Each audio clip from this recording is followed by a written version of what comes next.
Hello, everyone. Welcome back to another great lesson with us here at English Pod. My name is Marco. And I'm Erica. And today we're going out to eat. Yes, good thing too, because I'm hungry. I know, it's almost lunchtime. Yeah. So today we're going to be talking about eating at a restaurant and giving some great recommendations and suggestions. Yes, we have language for describing food, for describing restaurants, and for making suggestions. Great. So let's start with our vocabulary preview for this lesson. Vocabulary preview. We have 2 words today from our dialogue, which you'll need to know to understand the dialogue. Great.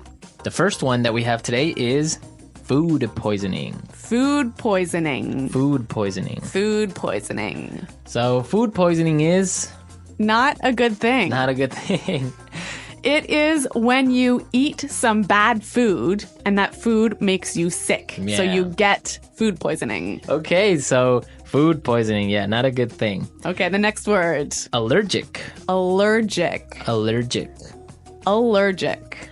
So when you're allergic to something, it makes you sick. That one thing makes you sick. right, For example, I'm allergic to seafood. right. If I eat seafood, I cannot breathe. Oh, okay, so you definitely want to stay away from fish. Yes, yes. Some people are allergic to nuts, like peanuts. Or maybe milk. milk. Yeah.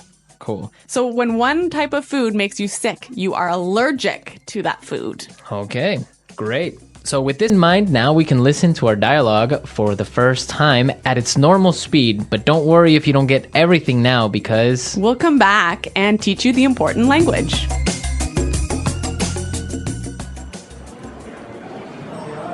Do you two have any plans for the evening? We were thinking of checking out a restaurant in the neighborhood. Do you have any suggestions? I know this really nice Italian place. The food is fantastic and the decor is beautiful. I'd recommend giving it a try. Actually, I'm not all that crazy about Italian food. I'm in the mood for something a bit lighter. In that case, I know a great little bistro. They make a really tasty seafood platter. The fish is outstanding. It sounds fantastic, but I'm allergic to seafood, so...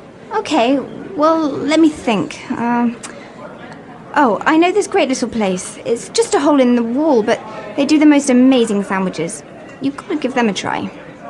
Ella, you took me there last time I visited, and I got food poisoning, remember?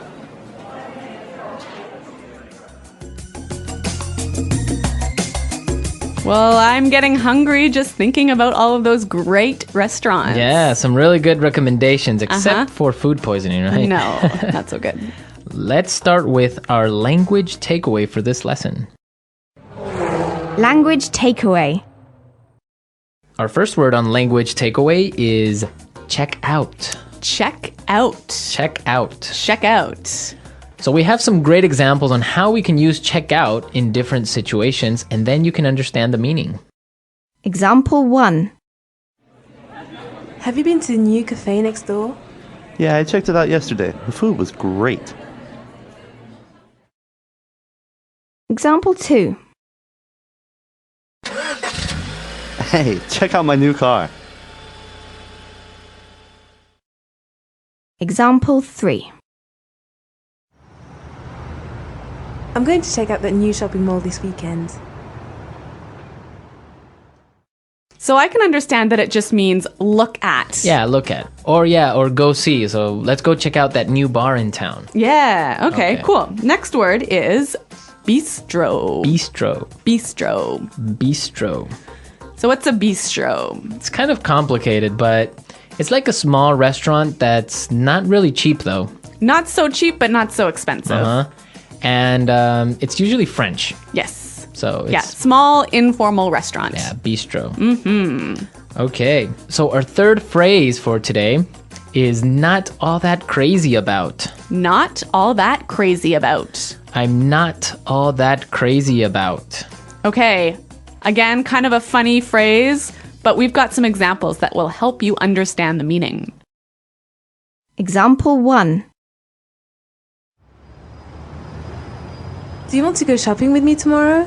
I'm not all that crazy about shopping. I don't like spending money. Example 2. I'm not crazy about jazz music, Can I change the song? So this is just a really polite way of saying you don't like something. Exactly. But now the opposite of this would be tasty. Tasty. That's our fourth word, tasty. Tasty. So when something is tasty, It's good. it's good. Like delicious. Delicious. Yeah. You know what? In English, we almost never say the food is delicious, but we always say, It's really tasty. yes. This is really tasty. Yes. Okay. Tasty. And our last phrase for language takeaway, in the mood for. In the mood for. In the mood for. Let's listen to some examples of this phrase and we'll understand the meaning a little bit better. Example 1. We always eat hamburgers for dinner. I'm in the mood for something different. Example 2. Let's watch a movie. How about Texas Chainsaw Massacre? I am not in the mood for a horror movie. So if I'm in the mood for something, I feel like doing or eating or Watching. Yeah. It means you want to do that now. Yeah. I'm in the mood for. Okay. Some great language we just looked at, and I think it's time for us to listen to the dialogue a second time.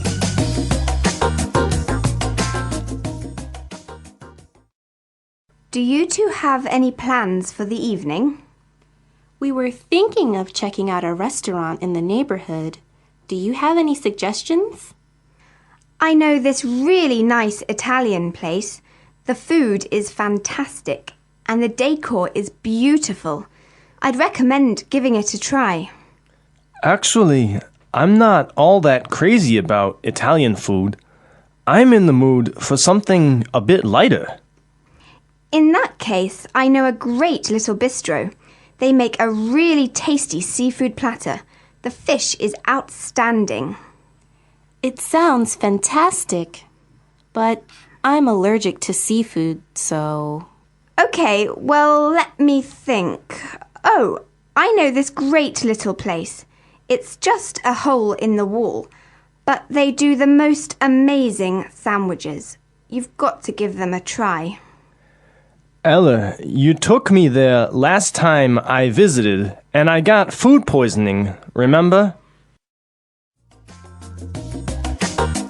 Okay, some really great and useful phrases there, and I know you want to talk about specifically some of these phrases. Yes, today's lesson is all about making recommendations, right? Right. So let's look at some useful phrases in Fluency Builder.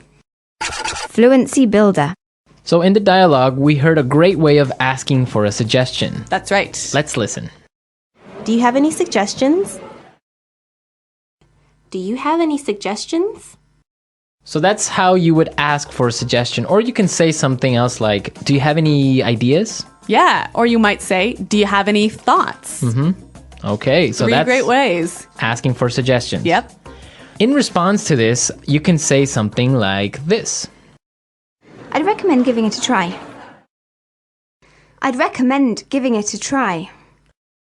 We also heard another phrase that we use for giving suggestions. You've got to give them a try. You've got to give them a try. So these two phrases are great. I'd recommend or you gotta give them a try. Yeah. Great ways of suggesting. Yes. Now, what's really important here is the pronunciation of these words, right? Yeah, you'll notice that we don't say, I would recommend. Right. We use the contraction I'd. I'd recommend. I'd recommend. Similarly, in the phrase, you have got to, we shorten that to say, You gotta. you gotta. You gotta give them a try. You gotta. You know what, guys? If you can shorten your phrases like this, if you can push the sounds together, you'll sound a lot more natural, hey? And also you'll be able to understand because in movies or in shows, they will never say, you have got to give them a try. Yeah. So if you know how to use this form, you'll understand what they mean. Exactly. Okay, great. Well, why don't we listen to the dialogue a third time and you'll hear some of these contractions in the dialogue.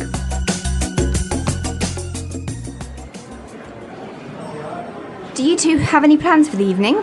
We were thinking of checking out a restaurant in the neighborhood. Do you have any suggestions? I know this really nice Italian place. The food is fantastic and the decor is beautiful. I'd recommend giving it a try. Actually, I'm not all that crazy about Italian food. I'm in the mood for something a bit lighter. In that case, I know a great little bistro. They make a really tasty seafood platter. The fish is outstanding. It sounds fantastic, but I'm allergic to seafood, so... Okay, well, let me think. Oh, I know this great little place. It's just a hole in the wall, but they do the most amazing sandwiches. You could give them a try. Ella, you took me there last time I visited, and I got food poisoning, remember?